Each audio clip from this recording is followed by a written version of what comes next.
bichinho que te pica, né? Você começa a olhar. Depois que você vê o cooperativismo, você não consegue mais desver, né? Então você vai vendo toda a modificação que ele faz na comunidade onde está inserida, né? A questão de se preocupar com o bem-estar das pessoas. A gente precisa da cooperação, a gente precisa da inter-relação entre as pessoas, a gente precisa cuidar das pessoas, porque se as pessoas não estiverem bem, nenhum negócio vai para frente.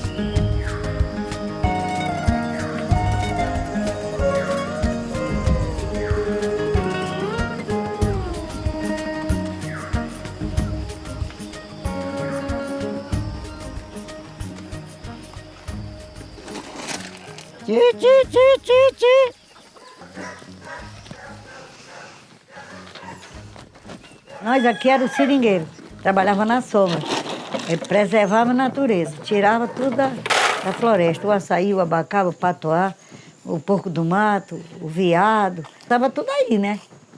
E aí, pela necessidade de permanecer aqui, foi que surgiu, né, o reflorestamento que nós chamamos de RECA, né?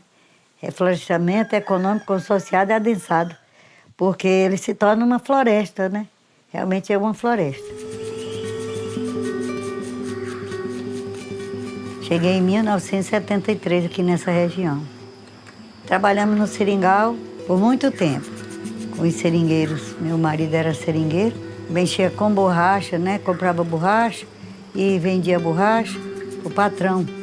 Com o declínio da borracha aí, os seringueiros foram sendo expoliados de suas regiões. O INCRA começou a divulgar a demarcação das terras, né? E fez uma propaganda muito grande aqui, para que as pessoas do sul, do centro-oeste, viessem para esses lados aqui, em busca de terra e melhoria de vida. Esses que vieram do sul e do centro-oeste, eles traziam na bagagem a ideia de plantar café. Eles plantaram café, eles plantaram milho, eles plantaram arroz. Só que como não tinha estrada, não tinha para quem vender e nem tinha como escoar, né?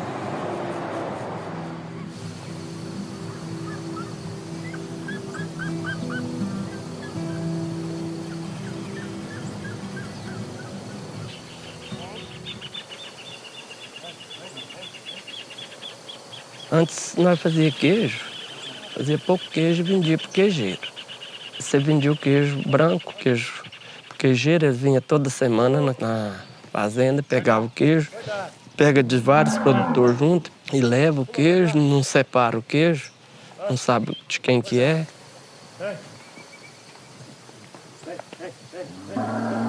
Só que o queijo que não é legalizado, eles não têm como vender num lugar que agrega valor. É um queijo clandestino, pode ser pego por fiscal a qualquer momento, pode ser jogado fora pela vigilância sanitária.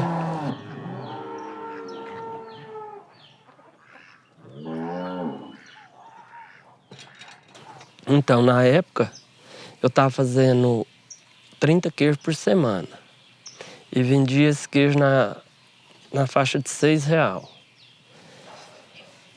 Ia dar 3 vezes 6, de R$180 por semana. Não dava para cobrir despesa com aquele queijo ali. Aquela renda eu tinha que pagar sal, coalho, remédio para o gado. E chegou uma época, em 2009, eu tive que sair para trabalhar fora, que a renda não dava para tocar, para não vender as terras. A Adriana Madriel tinha saído para trabalhar fora. Aí ficou eu e uma Helenice na roça. Aí eu saí para trabalhar fora, porque foi muito importante. Eu estava com uma depressão muito grande.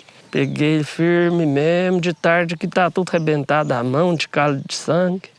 Cheguei, ajoelhei, agradeci a Deus, falei, graças a Deus, aguentei trabalhar. No outro dia pegou firme, foi uns 3 anos.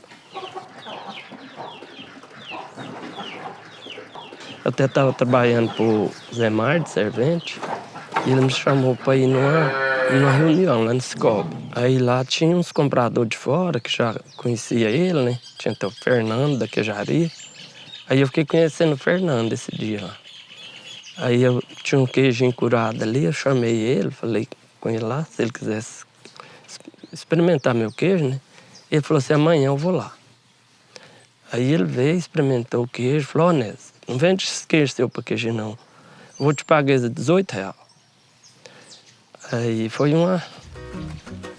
Aí nisso eu entrei pra associação também, né, da Procam.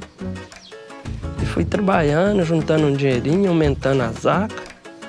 Aí parei de trabalhar pros outros, já comecei a... Aí já começou a vender o queijo no meu nome, queijo do Onésio. Nós convidamos produtores, inclusive o Onésio, que convidei, ele veio, ele produzia, né, queijos, entra no projeto de qualificação do queijo e hoje é o famoso queijo do Onésio. A nossa história, ela se inicia em 91, fechamento da antiga Minas Caixa, que era um banco público estadual de Minas Gerais que fechou. Ficamos sem um agente bancário para nos atender. E aí o nosso dilema, mudar de São Roque ou mudar São Roque? Resolvemos mudar São Roque, criando uma cooperativa de crédito local. Era uma cooperativa de produtores rurais, que nasceu com o objetivo de prestar serviços bancários básicos para que esse fluxo financeiro que fora embora voltasse para dentro de São Roque. Ou seja, gerar poupança financeira local, reverter essa poupança financeira local em projetos que gerem desenvolvimento local, agregação de valor, produção de ativos econômicos que viram ativos financeiros que vai ser gerido pela cooperativa, gerando mais negócio, mais emprego, mais renda.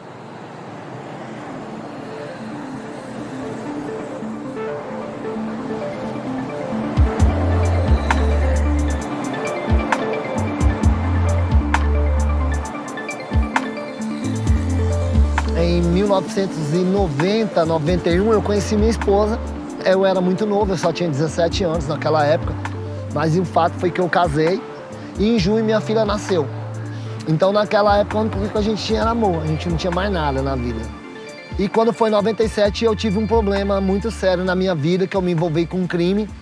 Então eu fui preso em dia 12 de setembro de 1997 e aí eu perdi tudo. Né?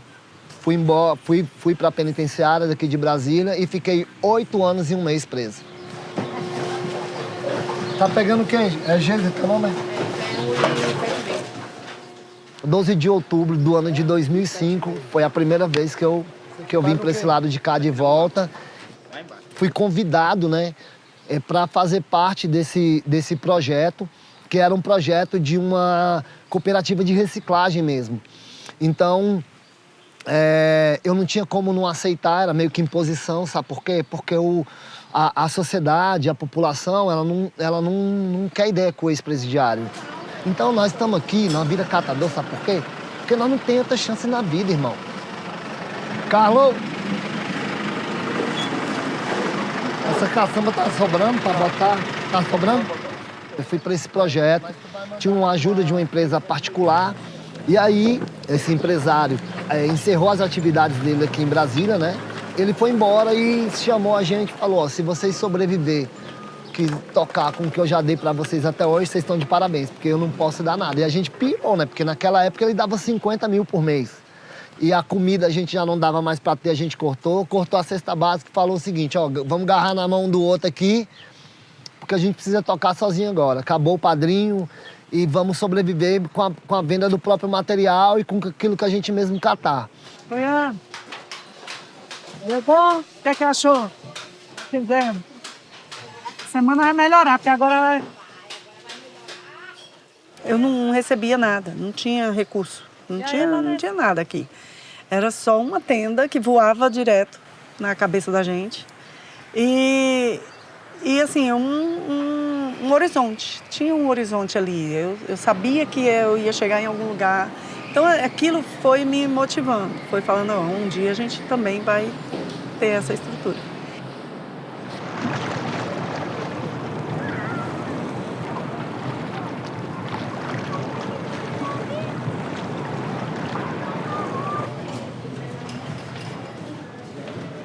São 16 anos trabalhando no cooperativismo.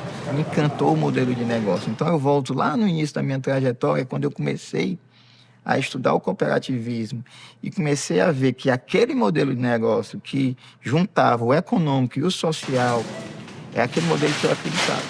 A minha vida tinha que ser dedicada àquilo ali, porque é naquilo que eu acredito, para o desenvolvimento das pessoas, para o desenvolvimento da sociedade, para o exemplo que eu queria dar para a minha família, para as minhas filhas. Então é aquilo ali que eu acredito no mundo, naquele modelo. O cooperativismo tem isso, você vem, você faz a sua missão, traz a sua contribuição, forma, processo sucessório é importantíssimo dentro do cooperativo, importantíssimo. Forma e vai dar lugar a outro. E você acaba voltando para a sua atividade médica. Então, eu costumo ter um nível, pelo menos, basal de atividade como anestesista, porque eu vou voltar a ser anestesista de maneira plena, né? E aquelas pessoas que eu formei, que eu ajudei a formar como gestor, eles vão tomar o meu lugar. Então, isso aí é também o que encanta o cooperativismo.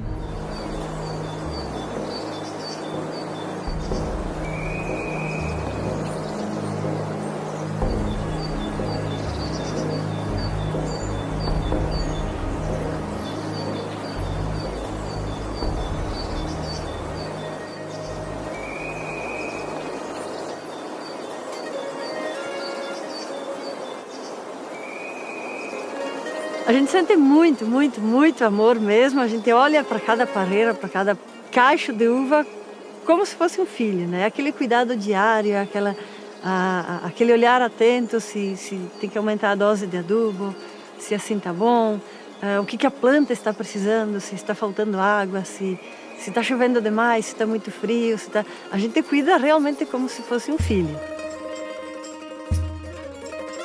As minhas lembranças todas são junto ao pai na colônia, na lida, no trabalho. Ele sempre me ensinou a ser independente, a eu saber fazer o que precisasse. Na questão de lidar com os tratores, principalmente, eu fui uma das primeiras aqui na região, no município, que desde muito cedo, 18, 20 anos, já estava na lida com os tratores, puxando uva com caminhão para a cooperativa, né? Por muito tempo eu era a única que chegava lá com o caminhão, com uva. Eu sou professora formada. Meio turno eu lecionava, outro meio turno eu fazia os trabalhos aqui na propriedade e à noite eu estudava. Então, no momento em que nasceu a minha filha, eu vi que eu não estava dando conta de tudo. Eu tinha que lecionar, eu tinha que amamentar, cuidar da pequena, cuidar da propriedade. E ainda estava estudando. Então, eu não estava dando conta de tudo. Então, eu optei pelo que eu mais gostava. Às vezes se fala assim, mas ficou na propriedade porque não estudou, porque não quis fazer outra coisa. Não, eu fiquei por escolha minha. Eu tinha a oportunidade de ser prof, de estar em outra profissão. Mas eu escolhi o que eu realmente gosto de fazer, que é cultivar uvas, cultivar pêssegos, fazer essa produção e ver a propriedade em funcionamento.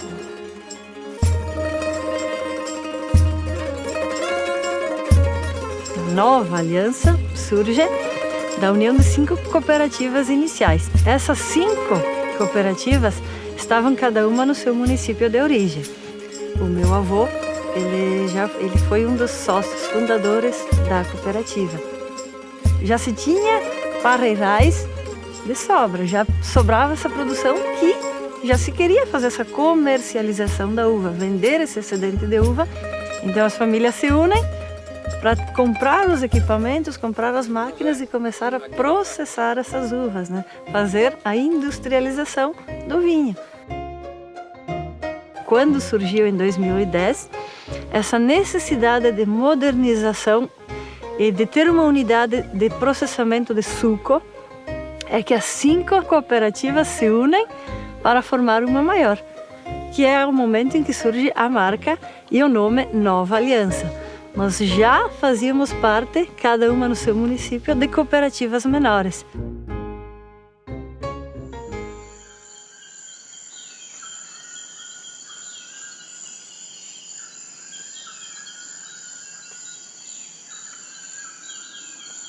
O pessoal do sul que gosta de tomar chimarrão, Eles se juntavam sempre no final de tarde, bater um papo, idealizar alguma coisa, o que eles podiam fazer.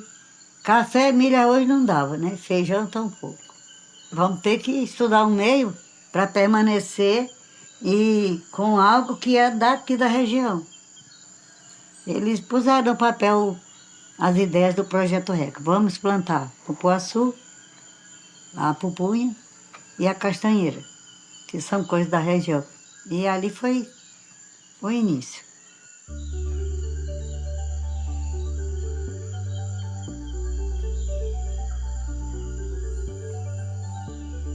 E a gente fala que foi esse ajuntamento dos conhecimentos, a experiência que o pessoal do Sul tinha de associativismo e de cooperativismo com o pessoal daqui que conheciam da floresta.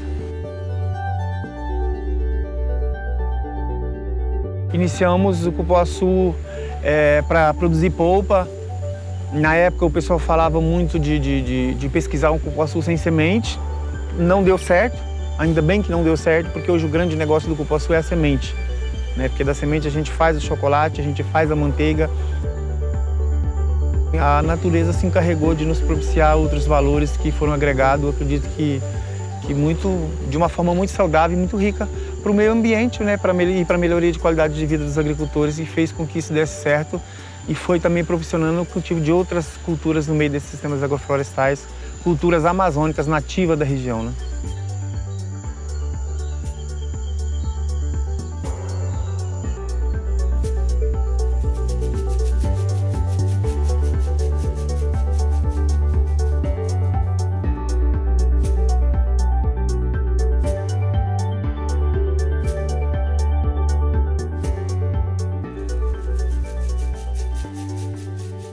A Escola Família Agrícola, ela era o caminho, era a porta aberta para que o povo tivesse conhecimento e tivesse organização social, né?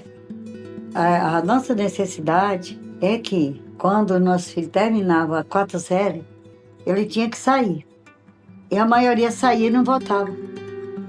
Quando foi no final do ano, meu filho falou para minha mãe, vê se o paizinho e a mãezinha quer que eu vá morar com eles para estudar lá em Porto Velho. Meus pais já tinham ido, né? Aí eu já providenciamos tudo para ele ir para lá. E no dia que ele saiu de casa, né, saiu chorando, não gosto nem de lembrar, quem foi não voltou, né? Aí ele, com a blusa no ombro, chorando, e eu fiquei aqui, sentada na porta, chorando também. Aí pensei, os filhos dos outros já foram, né? O meu tá indo. Nesse momento, eu vou levantar a bandeira da Escola Família Agrícola. Vou lutar para que a gente tenha a nossa escola e os nossos filhos de agricultores, eles saiam, mas eles voltem para ser um empreendedor da sua própria propriedade, no sítio da família, né?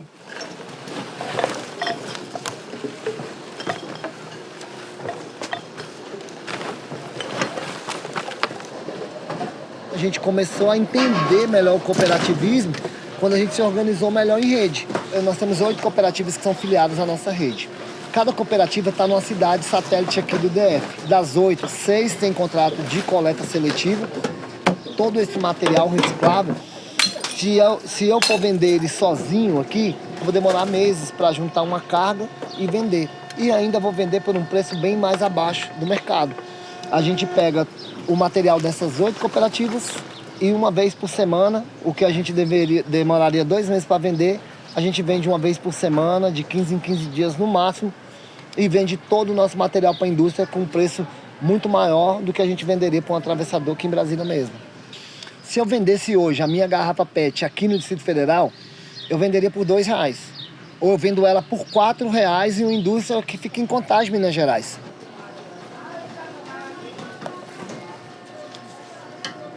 E daqui a pouco as pessoas começaram a entender o que é ser cooperado de verdade. Quando você começa realmente a tratar as pessoas e a sua cooperativa começa a rodar como uma cooperativa de verdade mesmo. O que eu digo que é uma cooperativa de verdade? É uma cooperativa que distribui sobras.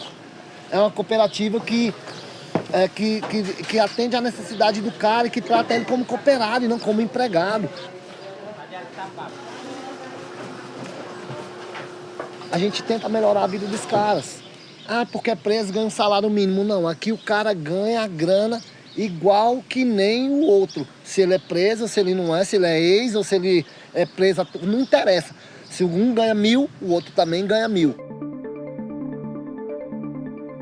Eu fico encantado com os números. Nós somos tantas pessoas no mundo, que no Brasil nós somos tantos, que nós somos tantas cooperativas, que nós somos tantas... E eu fico olhando e falo, caraca, velho. Quando eu fui na Itália, a primeira visita técnica que a gente fez foi numa cooperativa de crédito de lá. E eu ficava vislumbrado olhando aquelas coisas e falando, pô, eu pensei que essa história era lá em Brasília, velho. Achei que tinha uma meia dúzia de Cicobi no Goiás, talvez no Rio Grande do Sul. Que... Caraca, tá no mundo inteiro.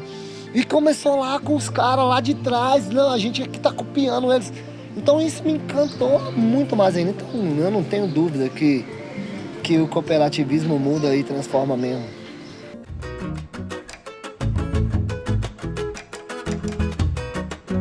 A cooperativa, toda vez que eu precisei deles, emprestou dinheiro, às vezes com juro bem baixo. Quando você está começando, você não tem uma coisa para vender, não tem um dizer, não tem. Então aí você busca o dinheiro lá, deu muito certo para mim, graças a Deus. Quando eu comprei terra, a fazenda empareada, eles me emprestou. E se eu não tivesse eles para me ajudar, eu não tinha comprado a fazenda empareada, porque eu não tinha esse recurso na hora que a terra apareceu para vender. Hoje nós estamos na média de 30 a 38 peças por dia. E o valor na época era de 6,50. Hoje está de 70 a 140.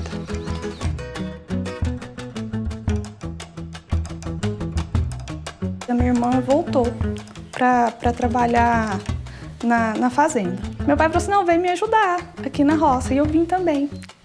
Os turistas que vinham começou a falar do lugar. Uns falavam até nessas palavras mesmo. Nossa, se tivesse um quartinho, a gente queria ficar aqui. E aí a gente escutou de um, escutou de outro. Eu ali, né? E a gente falou assim, nossa, e se a gente realmente começasse, né? Com a hospedagem. Entra um dinheirinho e a gente constrói alguma coisa, sabe? Mas o que eu vejo no estudo é que a pousada, ela existe, sobretudo, por conta do queijo.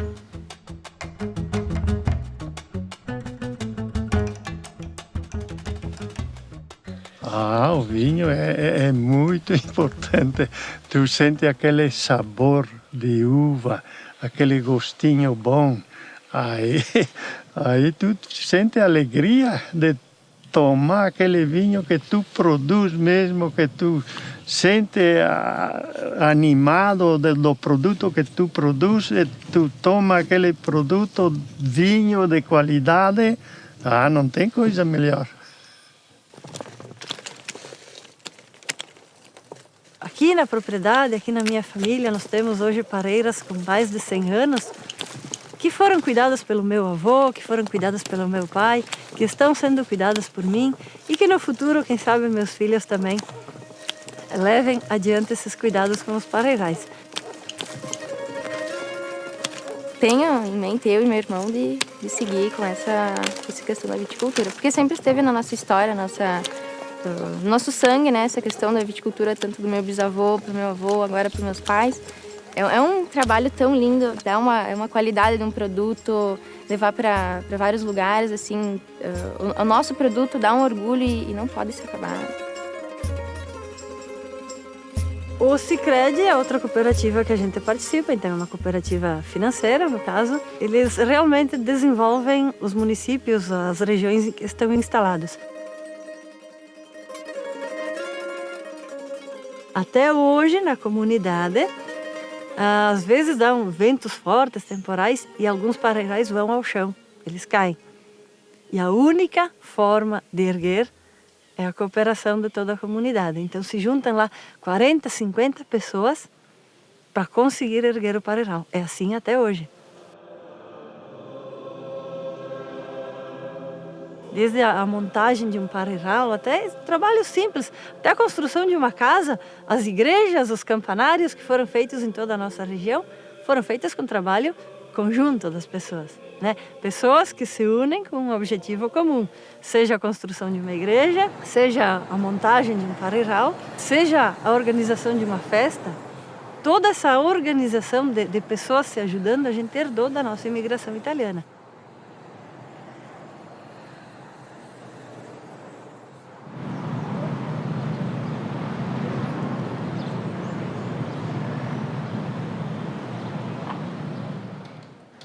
O de 400, né? 2 gotinhas. Isso. E o ferro? O ferro, você vai começar Vai agora. começar agora, 6 né? meses, é. Isso. Eu acho que pra gente, como médico, isso do cuidar, dessa responsabilidade pelo outro, é uma coisa que, ainda mais eu como pediatra, que tenho que entender a família, o contexto que a criança está inserida, então você começa a ter esse olhar mais amplo. E aí eu acho que isso tem muito a ver, né? Então eu realmente me identifiquei muito no cooperativismo. Quando você faz atividade física, você coloca a insulina para dentro do músculo sem precisar do transportador, né? Uma coisa que eu já sabia desde antes de fazer medicina é que eu queria ser professora. Isso eu sempre soube, eu sempre gostei muito dessa parte, né, de ensinar e tal. O estar com os meus alunos é um momento também de renovação das minhas energias. Às vezes a gente está aqui, é muito problema, muita coisa, aquele dia é difícil, mas quando eu chego para dar aula e a gente começa a conversar e a gente começa a ver o brilho nos olhos daqueles alunos que estão em formação e a ver que nem tudo está perdido, né? A gente consegue ir modificando da base, modificando de dentro, né? Então, tanto pela gestão quanto pela educação, eu tenho essa possibilidade de tocar o coração de várias pessoas, né? Então, acho que isso me deixa muito realizada. Às vezes a pessoa cansa e começa a massagear assim. Não pode, a gente tem que massagear assim. A pandemia, para mim, ela foi muito dura, né? Eu estava aqui, eu passei 100 dias sem sair do hospital. Assim, eu ia em casa, mas eu vinha todos os dias. Então, eu vim em Páscoa, eu vim Dia das Mães, eu vim todos os feriados, porque no dia 16 de março de 2020, né, que foi uma segunda-feira, eu só fui ter folga no dia 3 de julho. Todos os outros dias eu estava aqui no hospital, junto das nossas pessoas, para que a gente pudesse fazer o que precisava ser feito, né? Então, eu acho que é isso, né? No momento de maior necessidade da humanidade, pelo menos na nossa geração, a Unimed Fortaleza estava lá. A Unimed Fortaleza era uma instituição que você podia confiar.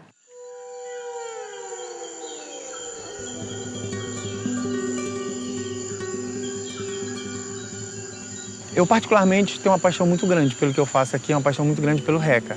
Porque a gente disse que a gente agrega a melhoria de qualidade de vida, mas com um processo de educação ambiental. Como a gente estava contando a história, era de agricultores que vieram aqui para derrubar a floresta e que hoje esses agricultores plantam floresta.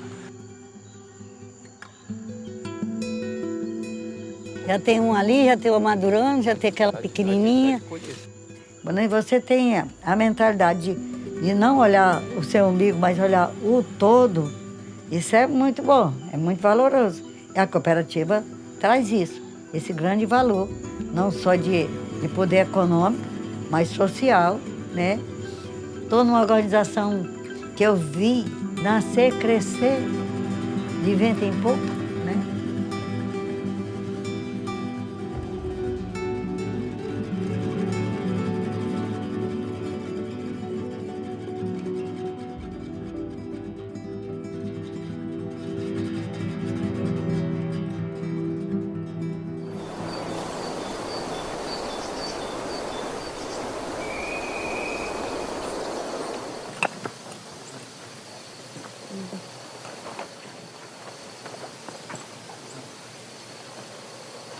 O Miguel gosta de mexer com gado, já tá com as novinhas dele já, que ele comprou. Vai comigo, olha o gado, gosta de andar. De vez em quando ele me liga, ô vô, hoje dá pra nós dar uma volta de cavalo? O senhor vai olhar o gado hoje?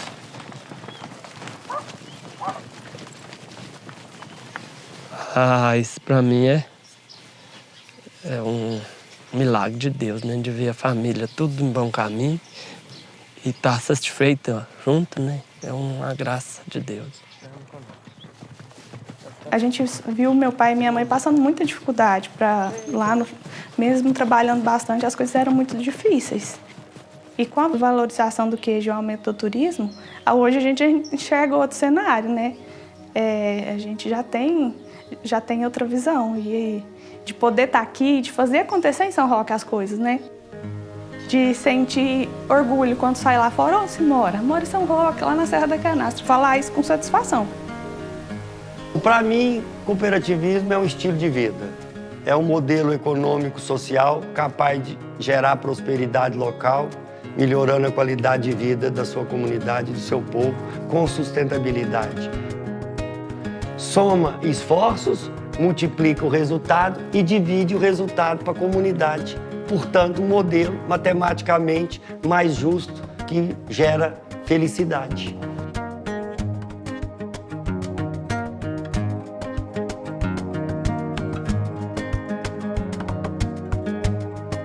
O Rafa, ele veio para cá, para a cooperativa, vinha comigo, assim, criança ainda, né? Ficava soltando pipa aqui dentro do... Então, quando o Rafa falou, acho que eu falo, você podia trabalhar comigo, né? Vamos lá, vai me ajudar, você manja bem no computador e tal. Quando ele fez 18 anos, eu falei, Rafa, agora, ó, tu pode ficar pelo contrato do SLU, que é o contrato que a gente tem com o governo, né? E a gente pode ter um CLT para cuidar do administrativo. Tu já cuida mesmo, eu vou te pagar teu salário, tu vai virar nosso empregado e tá tudo bom, você tá beleza. Ele falou, pai, eu não quero ser CLT, pô. Eu quero ser cooperado. Eu quero ser cooperado.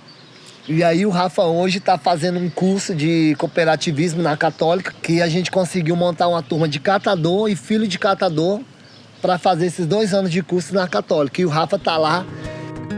Quero ser dono também, eu quero ser dono do negócio também, quero estar por dentro das assembleias, por dentro das votações, por dentro de tudo. Eu quero tocar para frente até o dia que for para ser, entendeu? Até o dia que for para ser, eu tô aqui.